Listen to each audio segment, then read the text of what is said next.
저의 이 질문을 풀었을 때 첫 소감을 말씀드리면 제 입장에서는 어렵지 않았어요.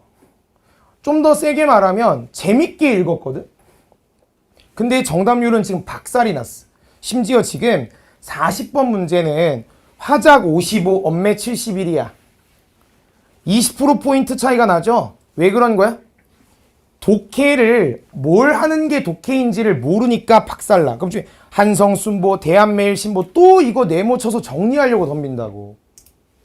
그지? EBS로 해결하고 싶어 하겠죠? 가가 EBS 연계야. 그지? EBS 연계 좀 이따 확인하시면 아마 절망하실 거예요. 가보자. 머리 한번 써봐. 좀 어렵다. 그리고 한국사를 알고 있다는 걸 전제로 이야기할 거야. 서양의 과학과 기술, 천주교의 수용을 반대했던 이항로가 있어. 관심 없어? 이 사람을 비롯한 척사파의 주장은, 척사파가 뭐야? 위정척사, 정한 것을 지키고 사한 것을 배척한다. 그러면 여기서 사한 것은 서양의 문물이 되겠죠. 그죠? 개항 이후에도 지속되었지만 개화라는 것은 거스를 수 없는 대세로 자리 잡았습니다. 자, 머리 한번 써보세요. 개화라는 것은 물론 아시겠지만 거스를 수 없는 대세로 자리 잡았어. 뭐라고 읽어줄 건데? 이제부터 조선에는 서양의 과학과 기술이 본격적으로 전파되기 시작했습니다. 이렇게 읽어야겠네요. 가능하죠? 그럼 친구야, 우리 기출문제를 통해서 확인했어. 시간이 지나면서 어떻게 될 건데? 서양의 문물을 처음에는 잘 활용하지 않다가 시간이 지나면서 점점 본격적으로 활용할 거라는 거 느낌 오시죠? 계물성모와 화민성속의 앞글자를 딴 개화는 개항 이전에는 통치자의 통치행위로서 변화하는 세상에 대한 지식 확장과 피통치자, 백성에 대한 교화를 의미했습니다. 보게 되시죠? 교화가 뭐예요? 많이 했습니다. 가르쳐서 되게 만드는 거죠. 뭐가 되게 만들어? 유교적 이념에 복속되도록 만드는 거 맞지? 그럼 친구야, 말해주세요. 개항 이전에는 유교적 이념에 복속되도록 만드는 것, 왕을 중심으로 한 교화의 의미를 띠고 있었다고. 말해봐. 개항 이후에 서양의 문명이 들어오고 있어. 어떤 일이 벌어질까? 개화라는 개념이 달라지기 시작할 것입니다. 이렇게 읽어주면 좋겠네요. 그죠? 기출문제에서도 많이 경험할 수 있는 내용이다. 정말 많이 나왔어. 접근해보자. 개항 이후 서양 문명에 대한 긍정적 인식이 확산되고 있어. 괜찮나봐. 서양 문명의 수용을 뜻하는 개화 개념이 자리 잡았습니다. 자, 뭐라고 읽으셔야 돼요? 기존의 개화가 가지고 있던 의미는, 천천히 한다, 왕을 중심으로 교화가 되도록 하는 것의 의미였지. 근데 개항 이후에 어떻게 되는 거야? 서양 문명을 받아들이는 것으로 의미가 달라지는 거 괜찮아. 잠깐만. 그러면 기존의 교화의 의미를 담고 있던 것에 서양의 문명이 들어오니까 사회 질서나 사회 구조가, 사람들의 의식이 변해갈 거라는 거 동의한다. 내가 읽은 거 그대로. 이모군란 이후 1882년 이모군 99인의 반란이다. 이 정도는 오죠? 아니, 그런 얘기 들어봤지. 뭐 이렇게 막 봉급을 쌀을 받았는데 막 흙이 섞여 있고. 알지? 이모군란이 왜 일어났는데? 99인들을 신식군인과 다르게 차별했기 때문이지. 네가 생각을 해봐라. 그러면 서양 문물에 대해서 긍정적일까 부정적일까? 당연히 부정적이겠지. 외우는 게 아니라고. 내가 대원군 얘기까지는 안 할게. 그럼 친구야, 반란이 일어났지? 고종이 자강정책을 추진한다. 자강정책이 뭐야? 축자적 의미 파악해. 네가 하는 유일한 자자 말해. 아들 말고 스스로 강해지겠다. 그럼 자강정책을 추진했던 이유가 뭔데? 머리 써봐. 왜 자강정책을 추진했을까? 이거 봐. 반란이 일어났지? 국가가 힘이 약하지? 그러면 자강정책을 추진하는 이유는 반란 이후에 국가의 힘을 키우기 위해서 자강정책을 편다. 문제없죠? 그러면서 반서양 정서의 교정을 하려고 합니다. 말해보시죠. 왜 반서양 정서의 교정을 하려고 하는 거죠? 보세요. 서양 문명을 이용해서 개화 개념이 자리 잡았지. 즉 자강 정책을 추진하는 과정에서 고종이 무엇을 활용하려 그래? 서양 문물을 활용하려고 하지. 여기까지 동의할 수 있어? 근데 긍정적 인식이 확산되었었는데 왜 반서양 정서가 있는 거야? 이모군란 당시에 서양 문물에 대한 반감이 올라가니까 이거 봐. 반감이 올라가고 있어? 서양 문물을 활용해서 자강 정책을 펴야 돼. 그럼 어떻게 해야 돼? 반서양 정서에 교정을 해야, 이걸 교정해야, 그래야 서양 문물을 활용한 자강 정책이 빛을 발할 수 있지 않을까? 그래서 한성순보를 발간했다고. 한성순보 네모치지 말고 이거 뭐야? 신문이죠? 입 열어주세요. 신문이 뭐죠? 자아와 세계를 연결하는 매개라면서, 그럼 친구야, 저 신문을 이용해서 무엇을 홍보할 거야? 서양 문물에 대한 긍정적 인식을 홍보할 거라고. 가능해? 뒤에 보기 문제 첫 번째 1번 선지 한번 볼래? 뭐가 느껴져? 한성순보를 통해서 홍보하고자 했던 게 뭔데?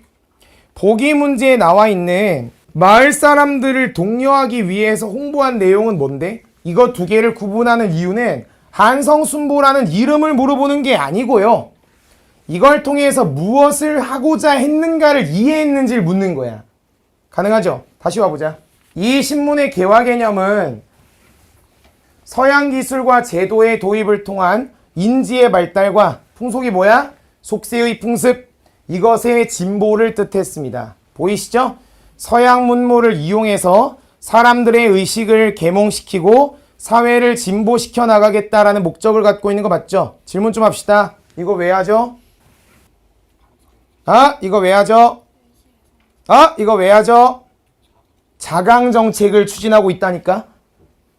국가를 발전시켜 나가고 있다니까? 그러니까 이런 걸 할 수밖에 없지. 이 개념에는 북한 사람 아니야. 백성이 국가의 독립주권의 소중함을 깨닫는 의식의 변화가 내포되어 있어. 입 열어보자.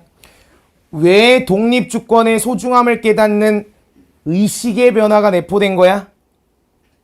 그냥 받아들이지. 한국사 필수세대. 왜 그럴까? 그 전까지 우리 조선은 뭐였어? 청나라의 4대를 하는 관계였죠. 야, 어디까지 가야 돼? 야, 이 새끼야, 청나라의 4대를 하고 있었잖아. 자강 정책을 펴지. 그러면 어떻게 하겠다는 거야? 청나라에 계속 4대 하는 관계가 아니라 우리 조선 스스로 강해지는 거라고 있지. 그러니까 독립주권의 소중함을 깨닫는 의식의 변화를 내포한 정책이었다고. 모든 것들은 이해할 수 있죠? 청나라 꺼져 이거 아니야 지금. 미안해, 자꾸 화를 내게 되네. 미안해. 통치자의 입장에서 수용 가능한 서양 문명의 장점을 받아들여 국가의 진보를 달성하겠다. 제 입장에서는 이렇게 읽힙니다. 자강 정책을 추진하고 있습니다. 개화당의 한 인사가, 개화당이 뭐예요?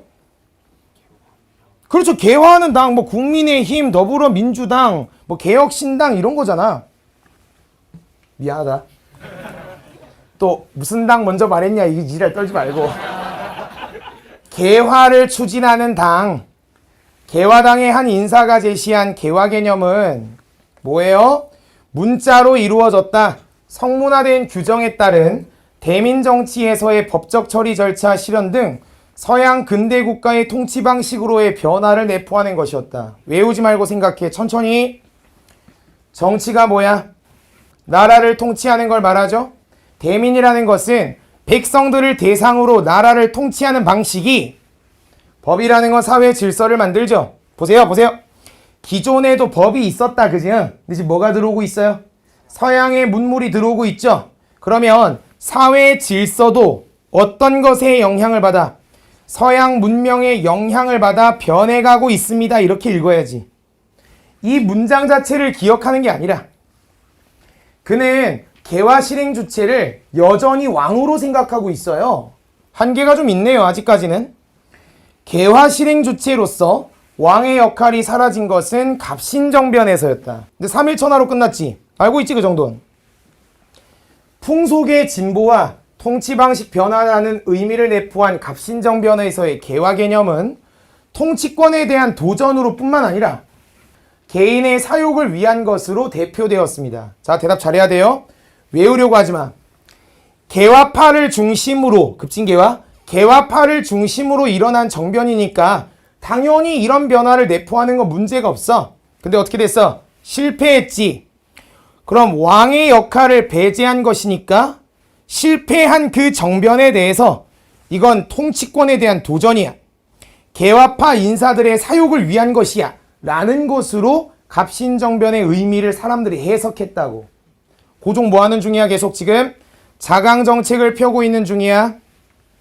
이후의 개화 개념은 국가 구성원을 조직하고 동원하기 위해서 부정적 이미지에서 벗어나야 했다. 고개 들어. 자, 머리 한번 써봐라. 먼저 이거부터 한다. 부정적 이미지에서 벗어나려고 했던 이유가 뭔데? 다시 개화 개념이 부정적인 이유가 뭐냐고. 갑신정변을 일으킨 사람들이 누구야? 개화당 인사들이었단 말이야. 괜찮아? 실패했지. 잘 봐. 통치권에 대한 도전이야. 사욕을 위한 것으로 대표됐지. 그럼 개화 개념의 이미지가 어떻게 됐을까? 왕을 부정하려고 덤볐으니까 개화라는 것은 나쁜 것이다 라는 생각을 하게 됐겠지. 고종 지금 뭐 해야 돼? 서양의 문명을 활용해서 자강정책을 펼치지. 근데 요 놈들 때문에, 갑신정변을 일으킨 사람들 때문에 개화 개념이 부정적인 걸로 만들어진 거잖아 지금.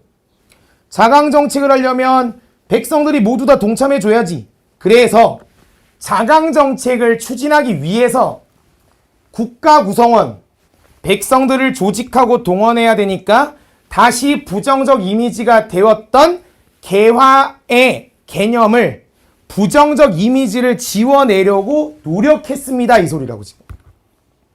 이해할 수 있죠? 안녕. 사실 서유견문은 나중에 대학 가서 꼭 읽어봐. 안녕. 이거 국한문 혼용처로 되어 있어. 책을 저술해서 개화 개념에 더 씌워진 부정적 이미지를 떼어내고자 했다. 뭐가 느껴지니? 서양의 문물을 받아들여 자강정책을 추진하는 과정에서 갑신정변으로 인해 오염된 부정적 이미지가 더 씌워진 개화 개념을 바꾸려고 노력했습니다. 이렇게 읽어야죠. 나오죠?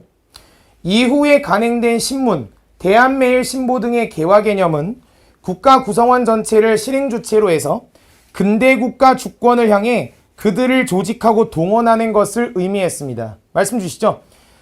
지금 뭐 하는 중이죠? 백성들을 동원해서 근대국가로 열심히 지금 달려가고 있는 중인 거 느낌 오지? 그죠? 국가를 진보시키려고 하고 강한 국가를 만들려고 합니다. 가능하다.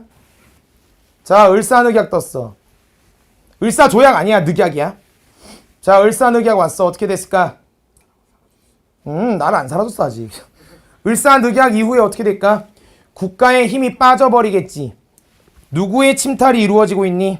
일본의 침탈이 이루어지고 있는 거 느껴져? 개화의 논의는 문명에 대한 본격적 논의로 이어졌어. 어떻게 되는지 한번 볼까?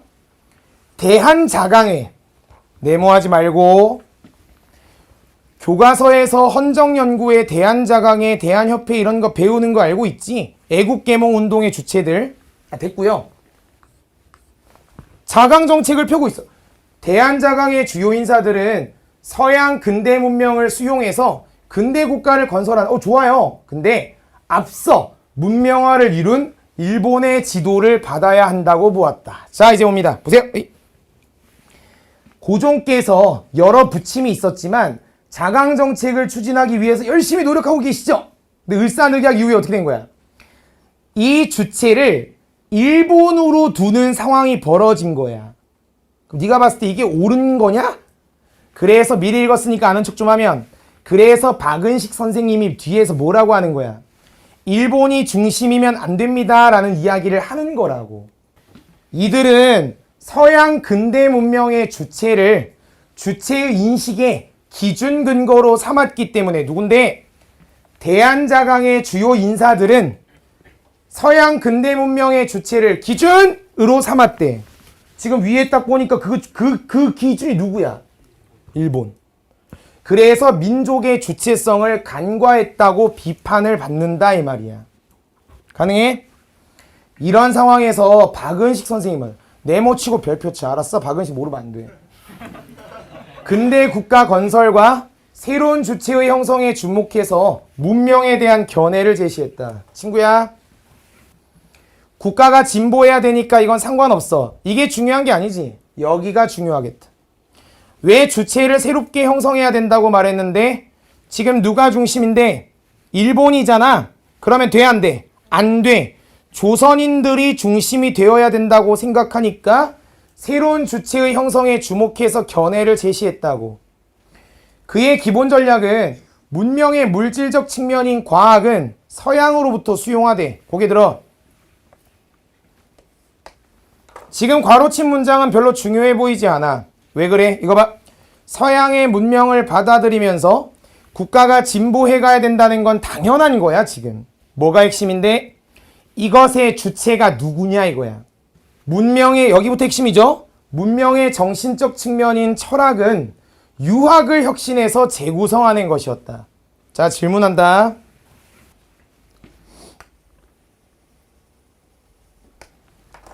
자, 친구 말해보자.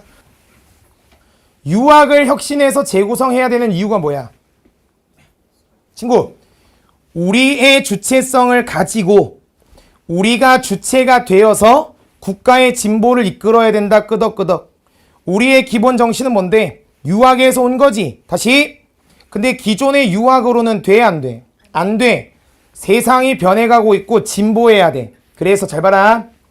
일본이 중심이 아니라 우리가 중심이어야 돼. 그래서 기존의 유학이 아니라 유학을 혁신하고 재구성해서 우리 머릿속의 생각을 바꿔야 서양 문명을 주체적으로 활용하면서 국가를 진보시킬 수 있는 것이지, 요 주체성이 없다면 일본에게 점령당할 거다라고 생각을 했던 거야. 괜찮아? 그는 생존과 편리 증진을 위해서 과학 연구가 시급하지만 됐고요. 당연하고요. 가치관 정립과 인격 수양을 위해서 철학 또한 필수적이다라고 생각했어. 말해줘. 왜 가치관 정립과 수양을 위해서 철학이 필수적이라고 생각해? 그거 안 되면 주체가 누가 될 수 있으니까, 일본이 될 수 있다는 문제가 있으니까, 쉽게 말하면 좀 거친 말 쓸게. 대가리에 생각이 제대로 정립이 돼 있어야 우리가 안 먹힌다 이거 아니야. 가능하죠? 아, 근데 이 말 안 쓰려고 그러는데. 괜찮지, 그지? 자국 철학 전통의 정립이라는 당시 동아시아의 사상적 흐름이 있었어, 자기야. 당시 동아시아 국가들의 흐름이 이거였단 말이야. 그럼 박은식 선생님도 여기에 동참해 있다는 거 느껴지지? 그래서 그가 제시한 근대 주체는 물질적으로는 이거고 정신적으로는 이거지. 과학적, 철학적 인식의 주체이자 실천적 도덕 수양의 주체로서의 성격을 띠는 것이었다. 뭐 하자는 건데? 국가를 진보시키기 위해서 서양의 문명을 받아들이고 실용적인 것을 추구해야 되기 때문에 과학에 대한 연구가 시급해. 근데 거기서 끝내면 안 돼. 일본이 서양 문명의 주체다라는 생각을 버리고 우리가 새로운 주체로서 가치관이 제대로 정립되어 있어야 된다라고 생각을 했었다고. 어떤 느낌인지 와? 자, 한번 해보자. 이건 시험장에서 할 필요는 없어. 왜 당시 동아시아의 사상적 흐름이 이거였을까? 왜 자국 철학 전통의 정립이 당시 동아시아의 사상적 흐름이었을까? 서세동점의 시대였기 때문이지. 서양 세력이 동양을 점령하는 시기. 그러면 서양 세력이 막 들어와서 동아시아 국가를 박살내고 있잖아. 그러니까 각각의 국가들은 살아남기 위해서 뭐 하려고 그래? 자국 철학의 전통을 중시하는 쪽으로 가야 되는 거 아니야. 그러니까 옌프나 천두슈나 이런 새끼들은 자꾸 과학을 믿으니까 짱진마이가 그거 안 된다 그러는 거 아니야? 이해되시죠? 자, 보세요. 지금 제가 딱 요 가 읽었거든요. 무슨 생각이 드세요? 지금 문장에서 문장으로 계속 넘어가는 과정에 좀 거친 말 쓸게 미안하다. 중간중간에 내가 지금 겐세이를 하고 있지 지금. 중간중간에 한국사 지식을 이렇게 싹싹싹 집어넣고 있죠. 요거는 내가 해줄 수 없다고. 네가 해야 돼. 그래서 아마 한국사 열심히 하신 분들은 슥슥슥슥슥 읽히는 거고, 그렇지 않은 분들은 정보가 많아지는 거고. 뭔 말인지 알죠? 다시 한번 정말 제 우습게 싹 빼고 얘기한다. 한국사 모르면 안 된다. 알겠지?